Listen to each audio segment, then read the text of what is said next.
Bienvenue bande de créatures d'intérieur pour PKH. Et comme vous le voyez, j'ai décidé de changer un peu le format de l'émission parce que je pense que c'est original. C'est un peu dégueulasse, mais je préfère faire ça plutôt qu'être seulement devant la caméra comme je le fais pour la plupart des autres émissions.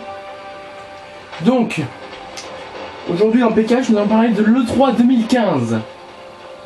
Alors l'E3 2015, on va parler, je vais juste évoquer le fait que il y a eu le trailer du Final Fantasy, du remake de Final Fantasy VII. Ah, j'ai du mal aujourd'hui. Donc il y a eu le remake de Final Fantasy VII qui me semble intéressant, honnêtement. Ça a l'air vachement intéressant. Mais on est surtout là pour parler de Kingdom Hearts, parce que c'est la seule raison pour laquelle j'attendais le 3, c'est pour avoir, comme j'avais dit dans la dernière vidéo, des infos. Et on en a eu les infos avec un nouveau trailer. Et oui, mais avant de parler de Kingdom Hearts 3, je vais juste évoquer Kingdom Hearts Unchained Key. Unchained Key. Je sais, j'avais mal à prononcer, mais bon. Donc Kingdom Hearts Unchained Key qui a été annoncé il n'y a pas si longtemps que ça, qui a eu son propre petit trailer à le 3, qui confirme ce qui a été dit, comme quoi ce sera un élément très important pour l'intrigue.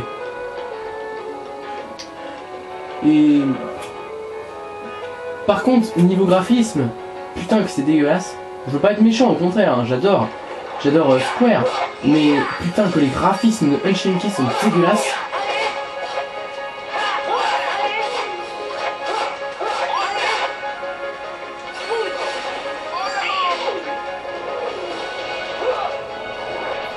Donc on va parler maintenant de l'E3 2015 enfin du trailer de Kingdom Hearts 3 qui a eu lieu à l'E3 2015, donc le nouveau trailer.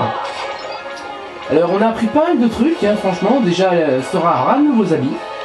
Et quand on compare les habits qu'il a là avec les qui sont putain de badass avec les habits qu'il avait en Kingdom Hearts 1, c'est-à-dire les habits qu'il avait là comme cheveux, il y a de l'évolution. Hein. Déjà dans Kingdom Hearts 2 les habits ont bien évolué. Et alors là encore mieux. Alors autre chose, on a eu la confirmation, on a vu que normalement le monde d'Hercule sera plus grand que d'habitude parce que le monde d'Hercule il est pas mal, mais on a que dalle à chaque fois. On a que dalle. Là il a l'air mieux que d'habitude quand même, donc tant mieux. Et on a aussi eu la confirmation du monde de réponse. Et ça, franchement ça c'est énorme. C'est un des mondes que je voulais le plus voir dans Kingdom Hearts 3, avec le monde de la Reine des Neiges. Et je sais que mais du coup on a eu la confirmation que ce monde verra bel et bien le jour dans Kingdom Hearts 3. Donc c'est très bien. Je suis assez content honnêtement de cette nouvelle. J'attends juste maintenant qu'on me dise la Reine des Neiges en Kingdom Hearts 3. Bon, je ferai aussi une vidéo, je pense, en 4 sur tous les mondes vraiment que je veux pour Kingdom Hearts 3. Et déjà on en a 2 de confirmés. Plus on a la ville nommée Cable Town, qui est également confirmée, qui est un monde original. Donc ça commence bien. Aussi, on a vu quelques nouvelles armes. Il semblerait également que les attractions Disney ne soient pas uniques à un monde, comme j'avais peur au début, mais soient comme des invocations, voire des invocations en fait. Puisqu'on a pu voir que Sora les utilise plusieurs fois. Quand on compare les 2 trailers, on peut voir que le bateau pirate par exemple est utilisé dans la Cité du Crépuscule, mais également utilisé dans le monde, c'est soit le monde de la France ou le monde d'Hercule, parce que j'ai vu les mondes se ressemblent un peu. Autre chose, d'après ce qui semblerait, contrairement à d'habitude où il y a des changements, où il y a des transitions entre les zones, c'est-à-dire qu'en gros, un monde dans Kingdom Hearts 3 c'est plusieurs petites zones, là ce serait une seule et une grosse zone.